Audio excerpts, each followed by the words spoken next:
I've been doing this since 2003. All of a sudden I hear Lauren Ronan, Lauren Ronan, Lauren Ronan, Lauren Ronan. I never got into real estate to be a salesperson. Yeah. I got into real estate to help people. Okay. Marsha. Why did you get into real estate? I grew up in New York, and I was a special education teacher for children on the spectrum in Queens. It was so great, and it was so amazing. And then I had this gorgeous baby girl. I would cry having to go to work for a long time. My commute was really long, and we ended up moving out here to California when she was just like a couple months old. And I said, you know what, I really want to be a stay-at-home mom. And so I was a stay-at-home mom with her, and it was beautiful. After a certain amount of time, like a year and a half, we both looked at each other and we were bored. Like, she was bored of me and I was bored of her, and I was like, you're ready to go to school and I'm ready to use my brain. I was one of those people who was like, oh, I'm just gonna get my real estate license. I really love looking at houses. So you came to Morgan Hill? Yes. Okay, so straight. Yeah. Why Morgan Hill? My partner had a job opportunity over here. Got it. That was why Morgan Hill. And I remember I got into the car one day and I was driving and a tumbleweed rolled across the road, and I said, what in the damn hell, where am I? And I worked and made no money for a whole year. I just Really? worked and I worked and I worked, and I marketed myself. I created a Facebook page, Lauren's Love and Listings. Yep. And it was so funny because I actually went viral in Morgan Hill. I posted that the El Toro Brewing Company was for sale, and all of a sudden I saw it on the Neighborhood Watch, the Morgan Hill community, and it was and they were posting a link to my page, and I was with Keller Williams at the time. Wow, okay. And so I was getting all this stuff, and I called my mentor, and I was like, oh my God, I'm so scared. People think I'm the listing agent of this $4 million place. And I'm like, I'm going viral. He's like, you did nothing wrong. You're fine. I had to call the newspaper and tell them, hey, I'm not the listing agent. You got to change that. I'm going to get in trouble, but it's amazing what social media can do, and just posting. I noticed that you have to post things that people are really interested in. Like, everyone was really interested in who was going to buy that spot. Right. Well, of course, you're in a small town. I mean, that's you're coming from Queens to here. I know. It's like, so everybody likes to talk, right? I know, Everybody's it's crazy. Well, that's why they started talking about Lauren Ronan. I mean, since you've been here since 2016, you've killed it. To the younger agents in our audience, what is it taking in this particular market to get to that next level? It's interesting, right? Because there's all these agents that got their license in 2020. There was all this availability. And so I feel like we're all gas stations, right? There's enough business for everyone. But people want to get their real estate license and they don't want to work. And it's like they just see selling sunset and stuff. And it requires a lot of consistency. I tell the newer agents, hey, take videos, put a cool song, like market yourself, brand yourself. I mean, I did that. I did a market update every month and made no money for a whole year. And, it's very discouraging to work and not make money, right? Right. It's like going to the gym and not losing weight automatically. But you were able to break in. You guys took me in under your wing. You guys have been nothing but supportive. I used to wonder at the meetings why you guys would say, hey, come on, I want to work with a local agent. I want to work with one of you guys, because I know who the good people are, and I love working with them. Right. So it really does make a difference. This is why we're doing this. If we build strong agents, and some of our agents tell us what's going on, how do we work with you? When I first started, I used to give agents flowers. As soon as I ended the deal, I would say thank you, because it's really working with the agent to get the deal done, to cohesively get it done, a win-win for every situation. What are you doing different right now in this particular downturn? Most of my business is a referral. People also see my marketing online, and they want that type of marketing. They see the consistency, right? Because I do my marketing whether it's a $600,000 townhome or a $2.5 million listing. Also, I feel that just being that rock for my clients is really important. A lot of people are scared. The media's spewing a lot of things. I used to go into sellers' homes and tell them, hey, your home's worth this, and they'd be like, oh my God, my home's worth that? I didn't even know it was worth that. Now people are discouraged when I go into a listing appointment. They say, I don't think my home's worth that. I say, no, I said, turn off the news. don't listen to the news. I said, you hire a professional, you hire, even if it's not me, you hire someone that you trust to get the job done. These are really great opportunities to own a first-time home.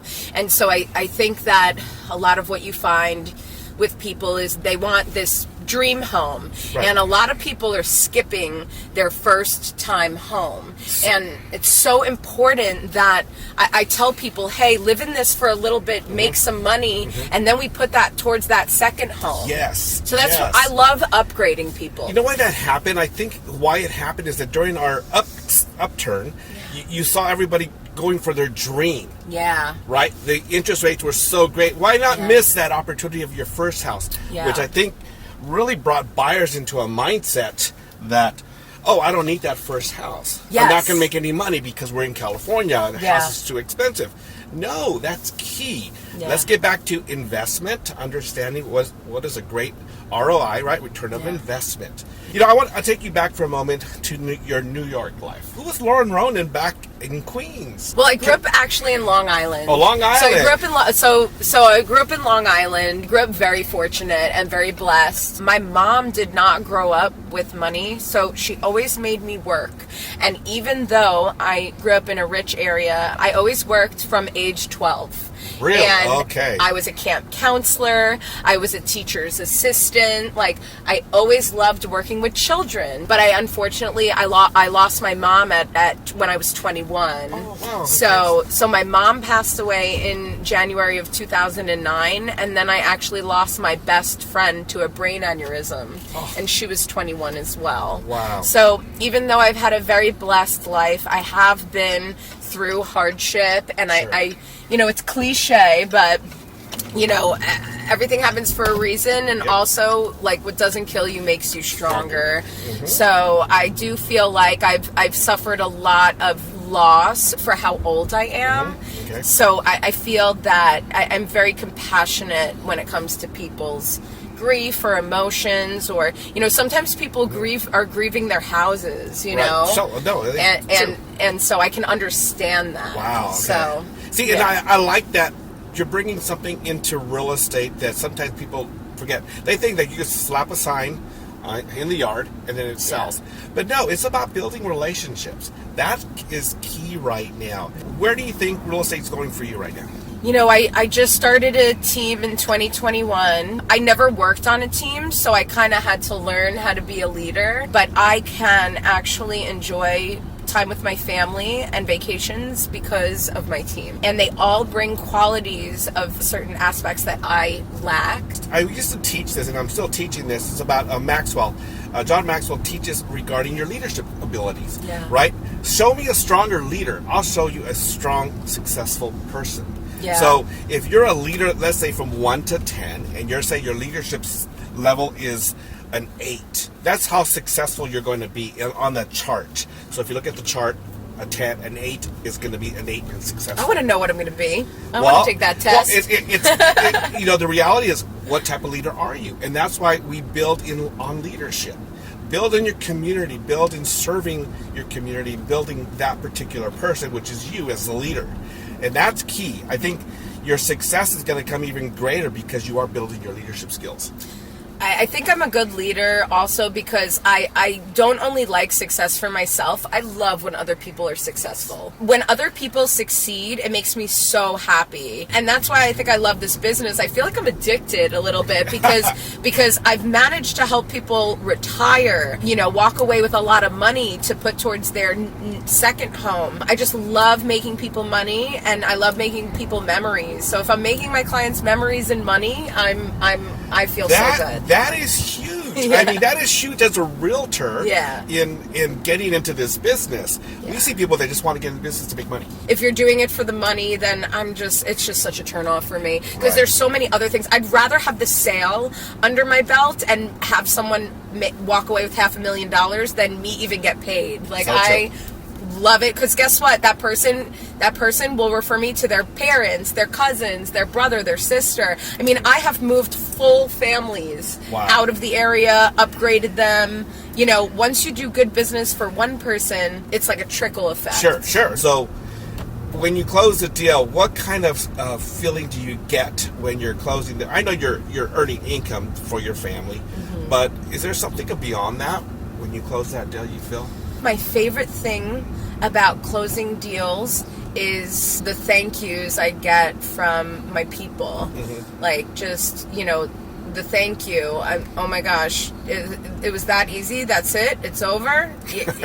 Some of them are rocky, and so it's important to be a problem solver. And I noticed that the one that gets the most emotional during the deal loses. So I try to I'm very emotional. Okay. I'm very loving, but when it comes to business, I keep it very strict and very non-emotional and very communicative and clear. We just have to do our best to provide good service and try to problem solve. That's who we are again. Yeah. Real estate agents are problem solvers. What are some of the pet peeves of the agents that are not going to make it in this market? The ones that are doing it for the paycheck. Yeah. I worked for a year and got paid nothing. I helped some guy find a rental. That was my first deal. Okay. That was my first deal. I helped some guy find a rental. Yeah. And you know what? He liked my service so much that I ended up helping him buy a home in Hollister. And he moved his whole family over here. I mean, I worked for 4 years. I'm not sure if you knew that. I worked for 4 years before going full-time in real estate. Yeah. I went full-time in real estate during the downturn. Yeah.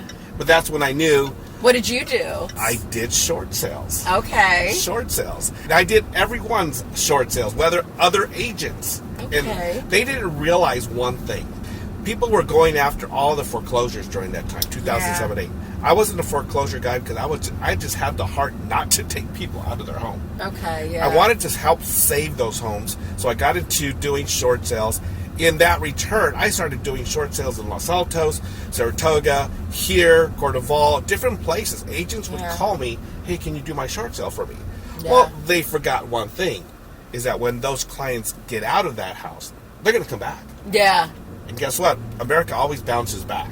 Yeah. And after 4 years, those clients became my clients because I helped them during that hardship time. Real estate's not always happy. Like, I've gotten some people out of some really tough situations, debt, bankruptcy, health problems. A lot of people have to pull money out of their home and just start fresh. Right. And so I that's why I love that I have that emotional component, because it's, it's about getting them to sleep at night. Right. Well, you're like their trusted advisor. Yeah. I think what real estate agents are, they're advisors. And sometimes people can look at us as just, well, they're just salespeople. Yeah. And I don't want to be that person. Yeah. And I never got into real estate to be a salesperson. Yeah. I got into real estate to help people. Same. And I think that's key. I love helping first-time home sellers, like someone who has never sold a home before, like walking them through the process of that. That's my favorite. Wow, no, that's great. Well, it's great having you here today, and I just want to thank you so much, and I wish you continued success, blessing upon blessing upon blessing. It's exciting to see Lauren Ronan. If you know of anybody that wants to buy or sell, give her a call as well. We have all of her information on our YouTube channel, and so we will see you later. We want to say thank you again. Thank you for having me.